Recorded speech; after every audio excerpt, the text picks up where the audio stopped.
তব কথামৃতাং তপ্ত জীবনং কবিভীতিং কল্মষাপহং শ্রবণমঙ্গলং শিবদাততং ভুবি গিনন্তি যে ভুরিদা জনঃ। জয় ঠাকুর।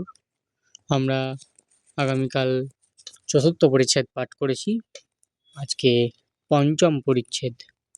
দক্ষিণেশ্বর মন্দিরে বলরামাদি সঙ্গে বলরামকে শিক্ষা, লক্ষণ সত্য কথা, সর্বধর্ম সমন্বয়, কামিনী কাঞ্চনী মায়া। মঙ্গলবার অপরাহ্ন, বাংলা ইংরেজির 24শে অক্টোবর, বাংলা 8ই কার্তিক 1289, শুক্লা ত্রয়োদশী। বেলা 3টে-4টে হইবে। ঠাকুর খাবারের তাকের নিকট দাঁড়াইয়া আছেন। বলরাম ও মাস্টার কলিকাতা হইতে এক গাড়িতে আসিয়াছেন ও প্রণাম করিতেছেন। প্রণাম করিয়া বসিলে ঠাকুর হাসিতে হাসিতে বলিতেছেন, তাকের ওপরে খাবারে নিতে গিয়েছিলাম, খাবারে হাত দিয়েছি, এমন সময় টিকটিকি পড়েছে আর অমনি ছেড়ে দিয়েছি। সকালে হাস্য। শ্রীরামকৃষ্ণ: হ্যাঁ গো, এসব মানতে হয়। এই দেখো না, রাখালের অসুখ, আমারও হাত পা কামড়াচ্ছে। হলো কি জানো, আমি সকালে বিছান থেকে উঠবার সময় রাখাল আসছে মনে করে অমুকের মুখ দেখে ফেলেছি। হাঁ গো, লক্ষণ দেখতে হয়। সেদিন নরেন্দ্র এক কানা ছেলে এনেছিল, তার বন্ধু। চক্ষুটা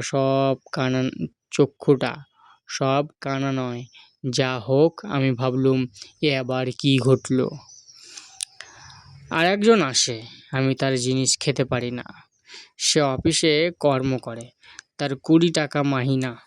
আর 20 টাকা কি মিথ্যা লিখিতে পাই? মিথ্যা কথা কয় বলে সে এরে বাড়ি কথা কয় না। হয়তো 2-4 দিন অফিসে গেলে না, এইখানে পড়ে রইল। কে জানো, মতলব যে যদি কারুকে বলে করে দেয়, তাহলে অন্য জায়গায় কর্ম কাজ হয়। বলরামের বংশ পরম বৈষ্ণব বংশ। বলরামের পিতা বৃদ্ধ হইয়াছেন, পরম বৈষ্ণব। মাথায় শিখা, গলায় তুলসী মালা আর হস্তে সর্বদা হরিনামের মালা জপ করিতেছেন। ইহাদের উড়িষ্যায় অনেক জমিজারি আছে, আর কঠোরে সে বৃন্দাবনে ও অন্যান্য অনেক স্থানে শ্রী রাধাকৃষ্ণের বিগ্রহের সেবা আছে ও অতিথিশালা আছে। বিগ্রহ অর্থাৎ মূর্তি। বলরাম নতুন আসিতেছেন, ঠাকুর গচ্ছস্থলে তাহাকে নানা উপদেশ দিয়েছেন। শ্রীরামকৃষ্ণ: সেদিন অমুক এসেছিল, শুনেছি নাকি ওই কালো মাগডার গোলাম। ঈশ্বরকে কেন দর্শন হয় না? কামিনী কাঞ্চন মাঝে আড়াল হয়ে রয়েছে বলে। আর তোমার সম্মুখে কি করে সেদিনও কথাটা বললে যে আমার বাবার কাছে একজন পরমহংস এসেছিলেন, বাবা তাকে কুঁকড়ো রেঁধে খাওয়ালেন? বলরামের হাস্য: আমার অবস্থা এখন মাছের ঝোল, মার প্রসাদ হলে একটু খেতে পারি, আর প্রসাদ মাংস এখন পারি না, তবে আঙুল করে একটু চাখি, পাছে মা রাগ করেন। সকালে হাস্য। পূর্বকথা। বর্ধমান পথে দেশযাত্রা। নকুর আচার্যের গান শ্রবণ। আচ্ছা, আমায় কি অবস্থা বল দেখি। ও দেশে যাচ্ছি বর্ধমান থেকে নেমে, আমি গরুর গাড়িতে বসে। এমন সময় ঝড় বৃষ্টি, আবার গাড়ির সঙ্গে কোথাকে লোক এসে জুটল। আমার সঙ্গে লোকের বললে এরা ডাকাত।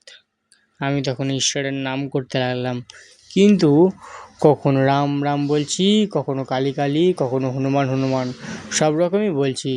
এ কীরকম বল দেখি। ঠাকুরের কথা কি বলিতেছেন, যে এক ঈশ্বর, তার অসংখ্য নাম। ভিন্ন ধর্মাবলী বা সম্প্রদায়ের লোক মিথ্যা বিবাদ করিয়া মরে। শ্রীরামকৃষ্ণ বলরামের প্রতি।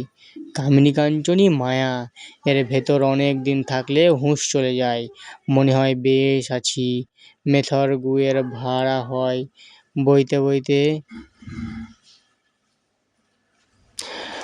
বইতে আর ঘেন্না থাকে না। ঈশ্বরের নাম গুণকীর্তন করা অভ্যাস করলে ক্রমে ভক্তি হয়। মাস্টারের প্রতি। ওতে লজ্জা করতে নাই, লজ্জা ঘৃণা ভয় 3 থাকতে নয়। ও দেশে বেশ কীর্তন গান হয়, খোল নিয়ে কীর্তন, নকুড় আচার্যের গান চমৎকার। তোমাদের বৃন্দাবনে সেবা আছে? বলরাম: আজ্ঞে হ্যাঁ, একটু কুঞ্জ আছে, শ্যামসুন্দরের সেবা। শ্রীরামকৃষ্ণ: আমি বৃন্দাবনে গেছিলাম, নিকুবন বেশ স্থানটি। ওম নিরঞ্জনং নিত্যমনন্ত রূপং ভক্তানুকম্পাদিত বিগ্রহং বৈ ঈশাবতারং পরমেশ্বরং তং রামকৃষ্ণং শিরসা নমামি। জয় ঠাকুর।